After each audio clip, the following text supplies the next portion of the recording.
GAFA TV, tu canal online, presenta Pensamiento Crítico.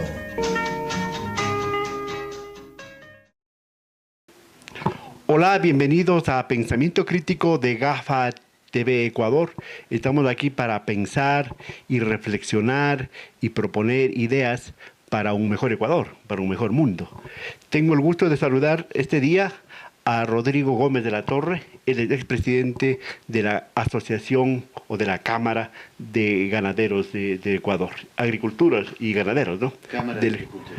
Correcto. Gracias, Rodrigo, por venir a nuestros estudios. Queremos hablar contigo, porque te he oído últimamente, sobre la ley, sobre el proyecto de ley orgánico de protección, bienestar y defensa de los animales no humanos. Te he oído hablar. La Asamblea, la Comisión de Biodiversidad, aprobó el primer informe, el informe para el primer debate del Pleno de la Asamblea. ¿Por qué oponerse a esta ley? ¿Por qué oponerse? Por ejemplo, la Constitución habla clarito de la naturaleza tiene derechos y los animales, como seres vivos, están parte de la naturaleza y tienen derechos. ¿Por qué oponerse, Rodrigo? Bienvenido. A ver, yo no creo que es oposición. Primero, buenos días y gracias, Fernando. Yo creo que hay que ser pragmáticos en algunos aspectos. La sentencia de la Corte Constitucional 253 con respecto a la mona estrellita determina clara y específicamente que los animales silvestres son sujetos de protección de derechos, pero la sentencia también aclara que los derechos de los animales no se equiparan a los derechos de los seres humanos. Y creo que eso es un tema importantísimo, no se niega los derechos o la necesidad de protección de la naturaleza, porque curiosamente los animales se les otorga derechos, pero los derechos de los animales son interpretados por humanos. Entonces, quienes plantearon el proyecto de ley a través de la Defensoría, que además la Corte también manda que sea de manera participativa y con organizaciones técnicas, no se convocó a los ministerios, no se convocó a los entes rectores de agricultura, a los de ambiente, de pesca, no se convocó a nadie, pese a que hay normativa tanto nacional como internacional al respecto. Tampoco se convocó a todos los sectores productivos que íbamos a estar directamente afectados de una u otra manera. Rodrigo, tú dices que el hombre, el humano, es el que interpreta los derechos de los animales. Debe ser así. ¿Quién puede interpretar? Los animales por sí mismos, por cuenta propia, no pueden interpretar ni defenderse, ni protegerse, ¿verdad? Precisamente. Entonces ahora estamos entrando ya a un tema mucho más ideológico y filosófico. Yo estoy convencido que los animales, al igual que la naturaleza, son sujetos de protección, porque es el humano el que va a protegerles. Entonces, cuando hablamos de derechos y a la vez en la misma proyecto de ley se reconoce que tiene que haber un ente rector manejado por humanos que interprete los derechos o las necesidades de los animales, pues te deja pensar por qué el proyecto de ley te plantea en su exposición de motivos. Se reconoce la necesidad de modificar patrones socioculturales de conductas con miras a alcanzar la eliminación de prácticas consuetudinarias que estén basadas en la idea de inferioridad de las especies animales no humanas respecto a la humana. Uno, cuando revisamos el interés superior del animal en el proyecto de ley de la Defensoría, está orientado a satisfacer el ejercicio efectivo de los derechos de los animales no humanos y exige a todas las autoridades administrativas y judiciales y a las instituciones públicas y privadas el deber de ajustar decisiones y acciones en formas que mejor convenga al ejercicio de los derechos y garantías de los animales no humanos. Sí te queda la duda de si estamos haciendo un proyecto de ley para proteger a los animales que requieren de protección o estamos haciendo un proyecto de ley con la utilización del término animales para modificar patrones socioculturales donde solamente un grupo de humanos a través de la interpretación de parte de ellos exclusivamente va a imponer al resto de los 18 millones y pico de ecuatorianos cuál debe ser el comportamiento que se debe seguir. Rodrigo, históricamente habrá que reconocer, hemos maltratado a los animales. En pleno siglo XXI seguimos maltratando. Es decir, no debemos propender nosotros como animales racionales, los seres humanos, a darle bienestar también a los animales. Estamos plenamente de acuerdo en que las prácticas tienen que mejorarse, pero tú bien lo has dicho. Tú bien has marcado lo mismo que marcó la sentencia de la Corte. tus palabras, somos animales racionales. Hay una diferenciación clara y explícita entre los animales. Yo quiero hacer una puntualización. Aquí la ley y aquí la ley también te dice igualdad y no discriminación. Todos los animales no humanos son iguales ante la ley y gozarán de su protección y no podrán ser discriminados por cualquier distinción individual o colectiva, temporal o permanente. Ahora, cuando nosotros estamos hablando de animales, ¿qué es lo que se te viene a la cabeza? La gran mayoría de gente tiene y vincula el animal al perrito de compañía. Otros vincularán a la vaca, vincularán al caballo, a la mula, al burro, a la gallina, al cuy, al conejo. Pero cuando tú hablas de no discriminación, ¿qué vamos a hacer? Y vamos a dar los mismos derechos, y no debería ser así, porque estamos hablando también de las ratas, también de las cucarachas, también de los mosquitos que contagian dengue. ¿Y en dónde queda en ese aspecto la salud humana? Cuando esta ley te prohíbe el envenenamiento masivo de animales, transversal, luego te prohíbe los métodos conocidos para control de plagas. Entonces, yo no sé si están conscientes, y podrá decir que mientras haya métodos más humanitarios, hay que controlar las plagas porque hay que proteger la salud humana. Y ayer me impactó algo, porque en una entrevista que estuve, un conversatorio con uno de los voceros del colectivo LOA, justamente el periodista, muy de la línea ambientalista, debo reconocer, amigo, muy amigo, le preguntó a esta chica si es que tenía que escoger entre un niño que para salvar a un niño o para salvar a un perro, ¿qué decisión tomaría? Y la respuesta fue, es que ustedes utilizan términos falaces. ¿Cuál es el problema de tomar una definición y una respuesta clara y concreta con respecto a qué mismo estamos defendiendo? Yo sí me atrevo a decir, y lo he dicho varias veces, el proyecto originado desde la Defensoría del Pueblo, que entró a la Asamblea, es un proyecto con una carga ideológica muy grande y es una ley que, si bien utiliza a los animales, también atenta contra todas las formas de producción, cultura y comportamiento humano como lo conocemos. Quiero completarte con esto. El proyecto de ley que se unificó ayer y salió el informe para primer debate, no se consideró solamente este proyecto, porque en la Comisión de Biodiversidad existían 4 proyectos adicionales y es responsabilidad de la Comisión unificar los proyectos, pero principalmente también tomar los parámetros y límites que la sentencia 253 de la Mona Estrellita los aclara. Y como digo, aclaró expresamente que los derechos de los animales no pueden ser comparados ni equiparados con los derechos de los seres humanos.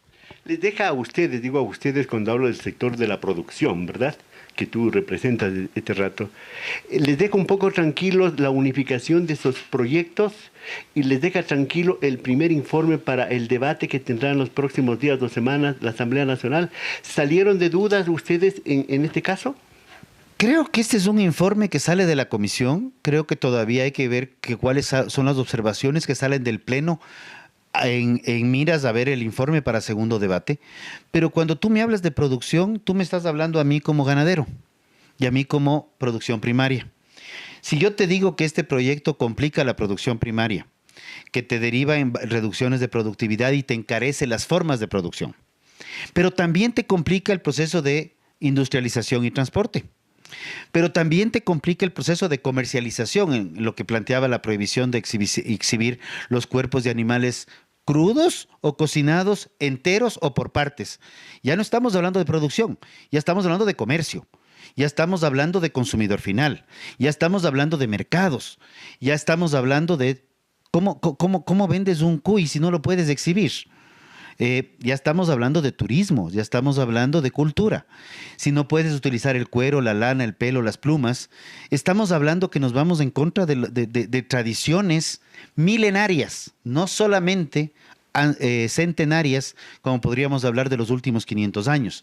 Cuando te hablo de que si tienes un departamento que está arrendado y tienes un niño o un adulto mayor o una persona con discapacidad y no has pagado el arriendo, se estructura un proceso judicial para desalojar al arrendatario, y eso está validado. Y el proyecto de ley planteaba que si tienes una mascota, un perro de compañía, no podías desalojarlo. Pero ahí entonces, en este caso, Rodrigo... es que ahí vamos viendo que nos enfocamos en la producción primaria. Este proyecto de ley afecta al 100% de los ecuatorianos, inclusive en el control de plagas, porque no creo que nadie quiera tener ni ratas en la cocina, o en el comedor, o en el cuarto, peor aún cucarachas en el plato. Rodrigo, por ejemplo, en el caso del arrendamiento que tú decías, cuando vas a arrendar te preguntan, pues te dice, ¿tiene mascotas o no tiene mascotas? Entonces, ahí el dueño de casa, el dueño del departamento puede decir no desde el inicio, para que luego no haya esa cosa. Vamos avanzando. Será necesario, pero obviamente nosotros, reitero, como seres racionales, como animales racionales, también en alguna medida cambiar estilos de vida.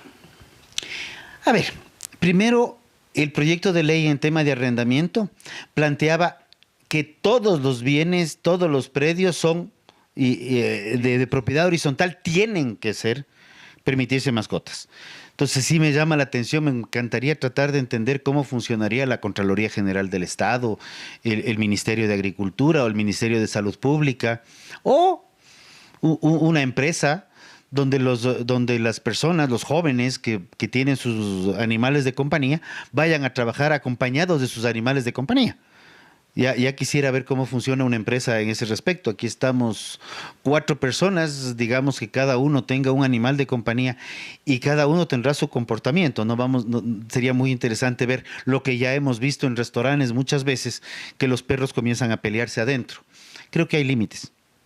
No tengo ningún problema. Yo soy productor de leche. Lo primero que me preocupa a mí es que los animales estén tranquilos, que estén con buena alimentación. Trabajamos permanentemente en el mejoramiento de pastos, trabajamos en sistemas de protección de agua, entubar, poner mangueras para que no les falte el agua. Ahora inclusive estamos trabajando en un sistema que me encantaría enseñarte luego fotos, pero es lindo porque las vacas entran y tienen en la sala de espera para llegar al ordeño unos cepillos donde llegan y comienzan a rascarse y tú les ves como que están rascándose, porque las vacas no tienen manos como para poder hacer esto, entonces buscan ramas. Trabajamos corrigiendo muchas cosas, pero la interrelación humano-animal, que tiene más o menos 12, 15 mil años. Los humanos fuimos primero fuimos carnívoros, cazadores. Y debo reconocer que fuimos inclusive carroñeros antes de ser cultivadores. Nuestra naturaleza está en el consumo de carne. Cuando tú generas muchas complicaciones y trabas a lo largo de toda la cadena, como lo he explicado, producción, industria, comercio, restaurantes, y encareces los costos, directa o indirectamente, lo que tú estás buscando es propender a una eliminación o reducción del consumo de proteína de origen animal. Y ahora, los colectivos dicen que ellos no quieren que se prohíba el consumo de proteína. Yo no tengo problema en creerles esa versión, pero no pasan 2 semanas de esto y se lanzan el día vegano. Cuando les preguntas si comen carne, te dicen no, esa es mi decisión, prefiero no hacerlo. Entonces sí está planteándose desde una minoría, respetada, pero minoría, que quiere decidir por sobre el resto de los ecuatorianos qué patrones de conductas socioculturales quieren imponernos, porque esta ley no abre puertas a diferentes formas de producción. Planteaba prohibiciones de las formas tradicionales de producción y punto. Y otra cosa que es interesante, usualmente nos dicen es que usted no ha leído la ley. Eso es algo muy clásico, y ayer tuve que preguntarle a la chica con quien estuve, porque nos decía que las prohibiciones se van de 8 y 12 años. Y yo le leía este artículo, que es una transitoria octava, que le decía en un plazo máximo de 3 años a partir de la promulgación de la ley, ante lo cual le pregunté si ella que promulgó la ley la había leído. Bueno, es un tema de debate, ¿cierto? Me imagino que dentro de la Asamblea Nacional, que se dará el primer debate del informe, que no sé cuándo le convocará el presidente, cuándo incluirá en alguna sesión, ahí puede cambiarse, ahí puede un poco ponerse elementos que ustedes ahora mismo están planteando. Así en forma concreta, yo te he oído decir, hay impactos económicos, estás diciendo tú, impactos a la productividad en el caso de aprobar esta ley. Te digo así, de lo que se oye, la gente dirá, los empresarios, los productores, para unos aparecen como los salvadores de la patria, como los que piensan en todo lo bueno, son gente buena. Otros dirán, no, ellos están pensando en la cartera, pensando en la utilidad, están pensando en la ganancia. Es decir, ahora hay que evitar eso de la discusión y el enfrentamiento entre buenos y malos. Te lo voy a plantear de forma clara. Y esta pregunta me la han hecho ya un par de veces y la realidad es esta. El sector agropecuario está formado por más o menos 2.400.000 personas que están vinculadas directamente, no es directa o indirecta, sino sea en relación de dependencia o como productores autónomos independientes, ¿ya? Quienes puedan cumplir todas las normas que plantea este proyecto de ley será una absoluta minoría. Este proyecto de ley, más bien, atentaría contra todas las formas de producción de los micro, pequeños y medianos productores en el Ecuador, que no podrán embarcarse en esto. Más bien, quienes tengan la capacidad de producir de acuerdo a estas normas, probablemente consoliden mejores formas de ingresos. O sea que esta ley no sería ostentatoria, sino sería beneficiaria para quienes solamente estén pensando en el billete. Y lo digo en esa forma, aunque me critiquen muchos del sector privado.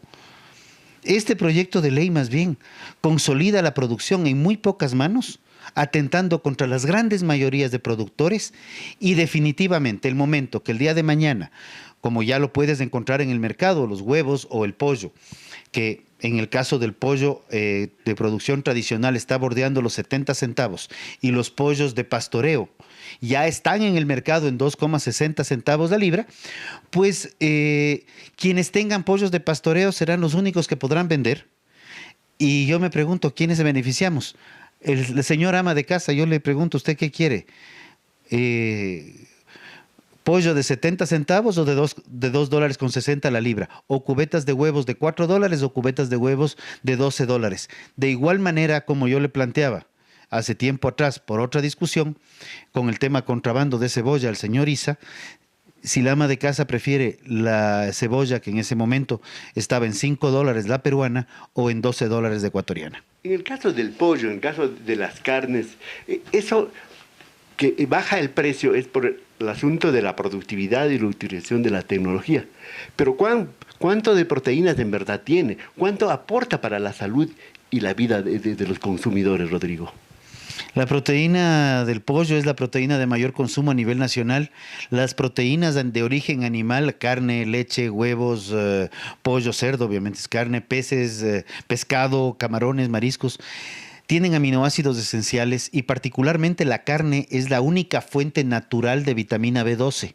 Pero la carne como tal, digo, pero la manera de producción que ahora mismo hay en el mundo. La manera de producción te permite suministrar de manera controlada mayores beneficios a la producción y nutrientes a los animales para su destino final, que es el consumo, tratando de generar una proteína barata para consumo. La cantidad de proteína del pollo criado de una forma o de otra es fundamentalmente la misma. Para terminar, no creamos en mitos. Rodrigo, para terminar, ¿qué experiencias hay? Porque en Colombia y en Perú hay una ley que protege a los animales, que busca el bienestar. ¿Qué experiencias tienes tu conocimiento que se ha dado en Colombia y en Perú? El Ecuador tiene una ley que regula el tema de bienestar animal. No, la LOBA nunca se aprobó. Esa fue del 2015. La Ley Orgánica de Sanidad Animal, los tratados internacionales a través de la Organización Mundial de Sanidad Animal, que es el ente rector de bienestar animal, no solamente para el Ecuador, sino para el mundo. Y el Ecuador es suscriptor de esto, en materia de animales de producción, trabajo u oficio, animales inclusive de experimentación. Ahora yo creo que hay que, no coma cuento, si quiere consumir bebidas vegetales, consuma. En vez de pagar $1 por el litro, pague los 4 por el litro. Si quiere consumir los huevos de pastoreo, de gallinas de pastoreo o el pollo de pastoreo, nadie se lo impide. Consúmalos, si tiene el billete. Ahora la pregunta que yo hago es, ¿por qué esta ley te prohíbe las otras formas de producción o las complica encareciendo más aún el producto? Ya lo vivió España, ahí están las consecuencias con la ley llamada de bienestar animal, que redujo el 30% la producción y encareció considerablemente los precios de todas las proteínas hacia los consumidores finales. Con esto termino. El ARSA, tú has visto, has leído cómo va controlando lo mínimo que puede y encuentra cosas realmente que preocupan a los consumidores. en las grandes tiendas, en los mercados, y ahora mismo en el camal de Quito se encontró carne dañada. ¿Cómo corregir eso, por ejemplo? Que los consumidores, tú y yo y los que nos están viendo, tengamos garantía que estamos consumiendo algo que nos va a servir.